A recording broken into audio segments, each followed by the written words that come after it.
ಚೆನ್ನಾಗಿದ್ದೀರಾ? ನನಗೇನಾಗ್ಬೇಕಪ್ಪ ಸಂಗಮೇಶ? ಕಣ್ಣಲ್ಲಿ ಕಣ್ಣಿಟ್ಟು ನೋಡಿಕೊಳ್ಳುವ ನಿಮ್ಮ ಅಣ್ಣ, ಇನ್ನು ನಮ್ಮಿಬ್ಬರ ಸಹಾಯಕ್ಕೆಂದು ಬಾಡಿಗೆ ಎತ್ತಿನಂತೆ ದುಡಿಯುತ್ತಿರುವ ನಮ್ಮ ಮೈಲಾರಿ, ಇನ್ನು ಹೆತ್ತ ತಾಯಿಗಿಂತ ಹೆಚ್ಚಾಗಿ ನೋಡಿಕೊಳ್ಳುತ್ತಿರುವ ನೀನು ನಮ್ಮ ಜೊತೆಯಲ್ಲೇ ಇರುವಾಗ ನಮಗೇನಾಗ್ಬೇಕಪ್ಪ? ಅತ್ತಿಗೆ, ಚಿಕ್ಕಂದಿನಿಂದಲೂ ತಾಯಿಯ ಆಸರೆ ಕಾಣದ ನಮಗೆ ನೀವು ಬಂದು ಆ ತಾಯಿ ಸ್ಥಾನ ತುಂಬಿ ಹೆತ್ತ ಮಕ್ಕಳಂತೆ ನಮ್ಮನ್ನೆಲ್ಲ ನೋಡಿಕೊಂಡಿರಲ್ಲ. ನಿಜವಾಗ್ಲೂ ನಮ್ಮನ್ನೆಲ್ಲ ಹೆತ್ತ ತಾಯಿ ನೀವೇ ಅತ್ತಿಗೆ. ನೋಡು ಸಂಗಮೇಶ, ನಿಮ್ಮ ಅತ್ತಿಗೆ ನಿನ್ನ ಮೇಲೆ ಪ್ರಾಣನೇ ಇಟ್ಟುಕೊಂಡಿದ್ದಾಳೆ. ಇಂಥ ತಾಯ್ತನದ ತಾಯಿಯನ್ನ ಕಾಪಾಡುವ ಭಾರ ನಿನ್ನನ್ನು ಕೂಡಿದೆ ಸಂಗಮೇಶ, ನಿನ್ನನ್ನು ಕೂಡಿದೆ. ಅಣ್ಣ, ನನ್ನ ಜನ್ಮವಿರೋವರೆಗೂ ನಿಮಗೆ ದುಃಖ ತರುವಂತ ಕೆಲಸ ನಾ ಎಂದಿಗೂ ಮಾಡುವುದಿಲ್ಲ ಅಣ್ಣ. ಇದು ನಿಮ್ಮಿಬ್ಬರ ಪಾದ. ಎದ್ದೇಳಪ್ಪ. ಆ ಬನಶಂಕರಿ ತಾಯಿ ಸದಾಕಾಲ ನಿನ್ನನ್ನು ಕಾಪಾಡಲಿ. ಅತ್ತಿಗೆ, ನಿಮಗೇನು ತಂದಿದ್ದೀನಿ ಗೊತ್ತಾ? ಓ ನೋಡು ಜಾನಕಿ, ನಿನಗಷ್ಟೇ ತಂದಿರ್ಬೇಕು. ಒಂದು ನಿಮಿಷ ನೋಡು, ಮೊದಲು ಅತ್ತಿಗೆ ಮುಗೆ ಸಂಗಮೇಶ.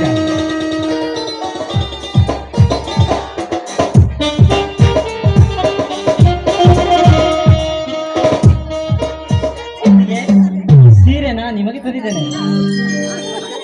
ಓ ನನಗೂ ತಂದಿದ್ದೀಯಾ? ಎರಡು ಪಂಚೆ ನಿನಗೆ ಅಣ್ಣ. ನೋಡು ಸಂಗಮೇಶ. ಸಂಗಮೇಶ, ಇದನ್ನೆಲ್ಲ ಯಾಕಪ್ಪ ತರುವುದಕ್ಕೆ ಹೋದೆ? ಸುಮ್ಮನೆ ದುಡ್ಡು ಹಾಳು ಮಾಡುತ್ತಿರುವೆಯಲ್ಲೋ?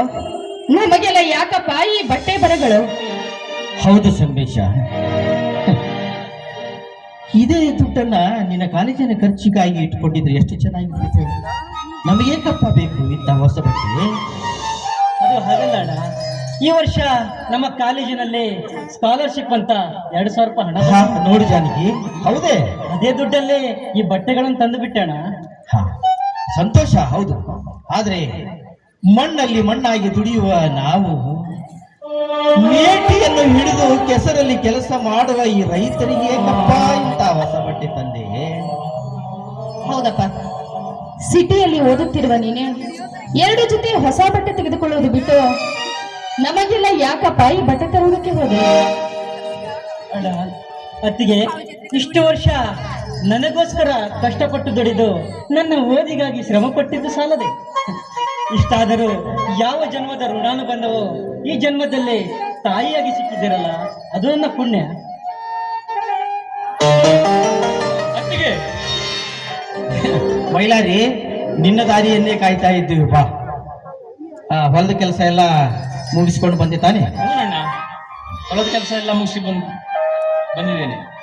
ಓ, ಅಂದಾಗೆ ಮತ್ತೆ ಬಿಟ್ಟಿದ್ದೆ. ಯಾರು ಬಂದಿದ್ದಾರೆ ಅಂತ ನೋಡೋ ಮೈಲಾರಿ. ಯಾವಾಗ ಬಂದ ಸಂಗಮೇಶ? ಚೆನ್ನಾಗಿದ್ದಾನೆ? ಈಗ ತಾನೇ ಬಂದಣ್ಣ, ಚೆನ್ನಾಗಿದ್ದೇನೆ. ಹಾ, ಪರೀಕ್ಷೆ ಹೇಗಾಯ್ತು ಸಂಗಮೇಶ? ಚೆನ್ನಾಗಿ ಬರೆದಿದ್ದಾನೆ.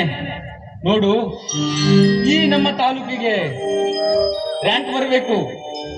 ಈ ರೈತನ ಮಕ್ಕಳು ಯಾವುದರಲ್ಲಿ ಕಡಿಮೆ ಇಲ್ಲ ಅಂತ ಈ ಜಗತ್ತಿಗೆ ಎತ್ತಿ ತೋರಿಸಬೇಕು. ಏನಂತೀಯ? ಖಂಡಿತವಾಗಿಯೂ ನಿಮ್ಮೆಲ್ಲರ ಆಶಯ ಈಡೇರಿಸುತ್ತಣ್ಣ, ಇದು ಸತ್ಯ. ಆ ನಂಬಿಕೆ ನನಗಿದೆ ಸಂಗಮೇಶ. ನಿನ್ನಿಂದಲಾದರೂ ಉದ್ಧಾರವಾಗಿ ಈ ಮನೆ ನಂದಾದೀಪ ಬೆಳಗಲಿ ಅಂತ ಆ ರಾಮಲಿಂಗೇಶ್ವರನಲ್ಲಿ ಸದಾಕಾಲ ಬೇಡಿಕೊಳ್ಳುತ್ತೇನೆ. ಆಗಲಿ ಅತ್ತಿಗೆ. ಇದೇ ಸಂತೋಷದಲ್ಲಿ ಅತ್ತಿಗೆ ನಿಮ್ಮ ಬಾಯಿಂದ ಒಂದು ಸಂತೋಷದ ಪದವನ್ನು ಹಾಡ್ತೀನಿ. ಜಾನಕಿ, ನನಗಷ್ಟೇ ಅಂತ ಅಂದ್ಕೊಂಡಿದ್ದೆ. ನಮ್ಮ ತಮ್ಮರಿಗಾಗಿ ಒಂದು ಸುಮಧುರ ಗಾಯನ ಹಾಡಬಾರ್ದು?